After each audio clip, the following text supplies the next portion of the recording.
எல்லாருக்குமே ஒரு வழிகாட்டி இருக்கிறவர், வழிகாட்டி இருக்கக்கூடியவர். நான் பல பல ப்ரெஸ் மீட்லேயே சொல்லியிருக்கிறேன். நான் அவங்கள தாவேக்காக பொறுத்து தாவேக்கு இயக்கத்தில் அவங்களுக்கு மிகப்பெரிய சவால் வந்து அனுபவமின்மை, எக்ஸ்பீரியன்ஸ் இல்லை.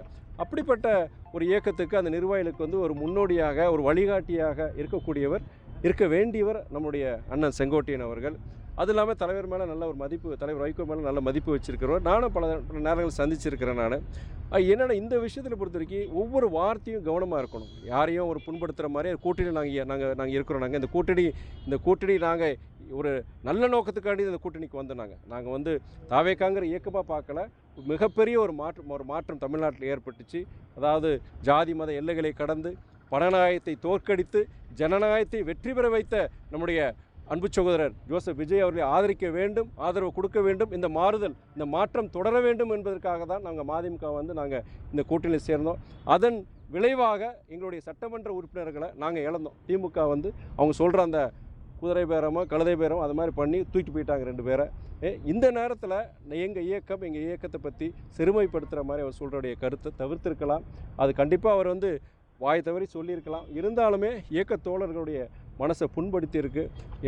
அது அண்ணனுக்கு கண்டிப்பாக நான் இன்றைக்கி சொல்லும்போது கண்டிப்பாக அந்த செய்தி போகும். கண்டிப்பாக வந்து அண்ணனை வந்து அதோடைய ஏதோ ஒரு ஸ்லிப் ஆஃப் தி டங்காக தான் இருந்திருக்கும். நம்ம மற்றபடி அவர் வேணே அந்த மாதிரி சொல்லியிருக்க வாய்ப்பு கிடையாது. மற்றபடி எங்களுடைய இங்கே நீங்கள் 2 நாட்களுக்கு முன்னாடி இங்கே ஒரு கருத்தரங்கம் நடந்தது. மிக சிறப்பான ஒரு கருத்தரங்கம். நம்முடைய தமிழ்நாட்டை பாதிக்கக்கூடிய மசோதாக்கள், நாடாளுமன்ற மசோதாக்கள் குறித்திய ஒரு விவாதம், கருத்தரங்கம் இங்கே நடந்தது. அந்த கருத்தரங்கத்தில் நீங்கள் கம்யூனிஸ்ட் இயக்கத்தை சார்ந்த தோழர் செல்வராஜ், காங்கிரஸ் மாநிலங்களவை உறுப்பினர் சகோதரர் திரு கிறிஸ்டபர் திலக்கு, நான் கலந்துக்கிட்டு அந்த கூட்டத்தில் நம்முடைய தமிழக வெற்றி கழகம், நம்முடைய அரசாங்கத்தை சார்ந்த 2 அமைச்சர்கள், அன்பு தம்பி ரமேஷ் அவர்களும் சரி, நம்முடைய சகோதரர் முகமது பர்வேஸ் அவர்களும் சரி, அதே மாதிரி நம்முடைய அண்ணன் கூப்பா கிருஷ்ணனும் சரி, அவங்க 3 பேர் அந்த சிறப்பு விருந்தில் அந்த நிகழ்ச்சியில் கலந்துக்கிட்டாங்க. இது என்னென்னா அந்த மேடையில் பொறுத்த வரைக்கும், அந்த மேடைக்கு அந்த நிகழ்ச்சியை பொறுத்த வரைக்கும் பாஜக, திமுக, அதிமுகவை, பாமகவை தவிர மற்ற அனைத்து இயக்கங்களும் அங்கே அந்த நிகழ்ச்சிக்கு வந்திருந்தாங்க. விசிகே வந்திருந்தாங்க, நம்முடைய IUML வந்திருந்தாங்க. அத்தனை பேர் கிட்டத்தட்ட அந்த அரங்கமே நிரம்பி வழிஞ்சு அவ்வளோ சிறப்பாக இருந்தது. அங்கே வந்த பத்திரிகைகளுக்கு தெரியும், அவ்வளோ சிறப்பாக இருந்தது. மொத்த தமிழ்நாட்டில் 6 இடத்துல நடத்துகிறோம். 6 இடத்துல சிறப்பாக நடந்ததுன்னு பார்த்தீங்கன்னா நம்ம திருச்சிக்கெலாம் அந்த கருத்தரங்கத்தை நம்ம நடத்துகிறோம். நம்ம அப்படி இருக்கும்போது எங்களுடைய தாவேக்காவும் சரி, எங்களுக்கும் சரி மிக நல்ல ஒரு புரிந்துணர்வு. தாவேக்கா தோழர்களுக்கு வந்து எங்களுக்கும் அதிமுக தோழர்களுக்கும் நல்ல ஒரு புரிதல் இருக்குது. எங்களுக்கு என்ன ஒரு பொது எதிரியை பொறுத்து எந்த விதத்தில் பொது எதிரினா மதவாத சக்திகள், ஊழல் சக்திகளுக்கு எதிரானவர்கள் தாவேக்காவும் அதிமுக. அந்த விதத்தில் நாங்கள் ஒன்றுபடுறோம். நாங்கள் நன்றி. இந்தியா கூட்டணியில் தாவேக்காவை இணைக்கிறதுக்கு நீங்கள் முயற்சி செய்வீங்க? அதாவது இந்தியா கூட்டணியை பொறுத்த வரைக்கும் நோக்கத்தின் அடிப்படையில் ஒரு நல்ல நோக்கத்தின் அடிப்படையில் அமைந்த ஒரு கூட்டணி. மதவாத சக்திகள், ஊழல் சக்திகளுக்கு எதிராக ஒரு கூட்டணின்னு சொல்லிட்டு தான் அதில் எல்லோரும் நாங்கள் சேர்ந்துருக்கிறோம். அதன் அடிப்படையில் பொறுத்த வரைக்கும் தமிழ்நாட்டில் ஒரு மிகப்பெரிய ஒரு மாற்றத்தை இங்கே சகோதரர் ஜோசப் விஜய் அவர்கள் உருவாக்கியிருக்கிறாங்க. அதன் அடிப்படையில் பொறுத்த வரைக்கும் மதவாத சக்திகளுக்கு, ஊழல் சக்திகளுக்கு எதிராக செயல்படும் தமிழக வெற்றி கழகம், மாண்பு முதலமைச்சர் அவர்கள் அவங்க ஆட்டோமேட்டிக்காக வேறு எங்கே போக முடியும்? இங்கே இந்தியா கூட்டணிக்கு தான் வர முடியும். அதனால் நல்லபடியாக இந்த ஒரு கூட்டணிக்கு வர நல்லது, தமிழ்நாட்டுக்கு நல்லது. பிரதமர் வேட்பாளர் விஜயா இல்லை ராகுல் காந்தி? அதான் ஆரம்பிச்சிட்டிங்களே நாரதர் வேலையை. அதாவது நீங்கள் ஆர்வ மிகுதியில் அவங்களுடைய நம்ம மாண்பு முதலமைச்சர் அவர்களை வந்து அவங்க வந்து ஒரு பிரதமர்னு சொல்கிறாங்க. அது தவறு கிடையாது. ஒரு ஜனநாயக ஒரு நாட்டில் வந்து ஒருத்தர் வந்து அவங்களுடைய கட்சி தலைவரை மாண்பு முதலமைச்சர் சொல்கிறது, அடுத்த வருங்கால பிரதமர் சொல்கிறது, அது தவறு கிடையாது. அது ஒரு ஆர்வத்தில் சொல்கிறாங்க. கடந்த காலத்துலேயும் சொன்னாங்களே, முன்னாள் முதல்வரை வந்து அவர் தளபதியை வந்து என்ன சொன்னாங்க, வருங்கால பிரதமர்னு சொன்னது அப்பயும் சொன்னாங்க. அப்பயே காங்கிரஸ் கூட்டணியில் இருந்தாங்க.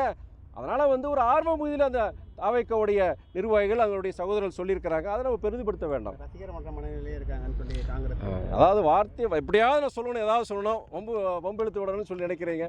இது என்னென்னா அது ஒரு புதிய ஒரு இயக்கம். தமிழக வெற்றி கழகம்ங்கிற ஒரு புதிய ஒரு இயக்கம், யாரும் செய்ய முடியாத மாற்றத்தை உருவாக்கிய ஒரு இயக்கம் சகோதரர் விஜயோடைய இயக்கம். அப்படிப்பட்ட இயக்கம் பொறுத்த வரைக்கும் அந்த பசங்க இப்போ தான் வந்திருக்காங்க. அந்த பசங்கிட்ட ஈகோ கிடையாது, கரப்ஷன் கிடையாது. தேர் அன்கரப்டட். என்ன அரசியல் படுத்த நம்மளை மாதிரி அரசியல்வாதிகளுக்கு உண்டான சில குணாதிசயங்கள் இல்லை, மோசமான குணாதிசயங்கள் அவங்ககிட்ட இல்லை. இன்னும் கரப்ட் ஆகாமல் இருக்கிறாங்க. அந்த பசங்க நல்ல பசங்க. சில நேரங்கள் ஆர்வ மீதியில் சிலது பேசுகிறாங்க, செஞ்சிடறாங்க. அதை உடனே எடுத்து நீங்கள் எது பண்ணுறீங்க, பிரச்சனை பண்ணுறீங்க. என்ன ஒரே ஒரு விஷயந்தான், நீங்கள் பத்திரிகையாளர்களுக்கு சொல்கிறேன், மற்ற கூட்டணியில் இருக்கிற அரசியல் இயக்கங்களுக்கு சொல்கிறேன். நான் அவங்கள வந்து இன்றைக்கி இப்படி ஒரு புதியது ஒரு மாற்றம், ஒரு நல்லது ஒரு மாற்றத்தை உருவாக்கின தமிழக வெற்றிக் கழகம், நம்முடைய மாண்பு முதலமைச்சர் அவர்களுக்கு நம்மளுடைய தொடர்ந்து ஆதரவு கொடுக்கணும். சில விஷயங்கள், சில குறைகள் இருந்தாலும் அதை அரசியல், அவர்களை, அந்த தோழர்களை, சகோதரரை அரசியல்படுத்த வேண்டிய கடமை யாருக்கு இருக்குன்னா, ஏற்கனவே நம்ம கூட்டணியில் இருக்க மற்ற இயக்கங்கள், நம்ம மதிமுக இருக்கட்டும், நம்முடைய பொது உடைமை இயக்கங்களாக இருக்கட்டும், காங்கிரஸாக இருக்கட்டும், ஐயூஎம்எல் இருக்கட்டும், விசிகேவாக இருக்கட்டும், அவங்களுக்கு ஆதரவாக நம்ம பண்ண இன்றைக்கி இந்த கூட்டணியில் ஏதாவது குழப்பத்தை உருவாக்க முடியுமா, அந்த அரசாங்கத்தை எப்படியாவது கவிழ்க்க முடியுமா அப்படின்னு சொல்லிட்டு பல்வேறு முயற்சிகளை திமுக இன்றைக்கி இறங்கியிருக்கு. டெல்லியிலையும் டீல் போட்டிருக்கிறாங்க. என்ன டீல்னு உங்களுக்கும் தெரியும், பத்திரிக்காரங்க பாவம், உங்களால் சொல்ல முடியாது, கேள்வி கேட்க முடியாத சூழ்நிலை இருக்கீங்க நீங்கள். அதனால் இந்த மாதிரி சூழ்நிலையில் நம்ம ஒன்றா நிற்கணும். யார்?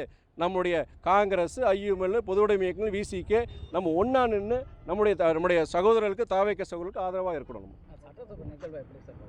சட்டசபை நிகழ்வு என்னென்னா, திமுக தங்களே எக்ஸ்போஸ் பண்ணிகிட்டு இருக்காங்க.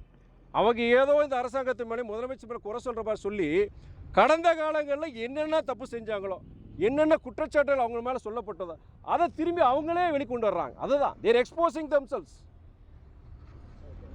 கண்ணாடி கூண்டுக்குள்ளேருந்து எப்படி கண்ணாடி கூண்டுக்குள்ளேருந்து கல்லெறியக்கூடாதுன்னு சொல்லுவாங்க. திமுக காரங்க அதான் செஞ்சுட்டு இருக்காங்க. செய்திகளை உடனுக்குடன் தெரிந்து கொள்ள கீழ்கண்ட கேபிள் மற்றும் டிடிஹெச் நெட்வொர்க்குகளில் எம்நாடு செய்தி தொலைக்காட்சியை காணுங்கள். பாதகம் செய்பவரை கண்டால் நாம் பயம் கொள்ளலாகாது பாப்பா. மோதி மிதித்து விடு பாப்பா, அவர் முகத்தில் உமிழ்ந்து விடு பாப்பா.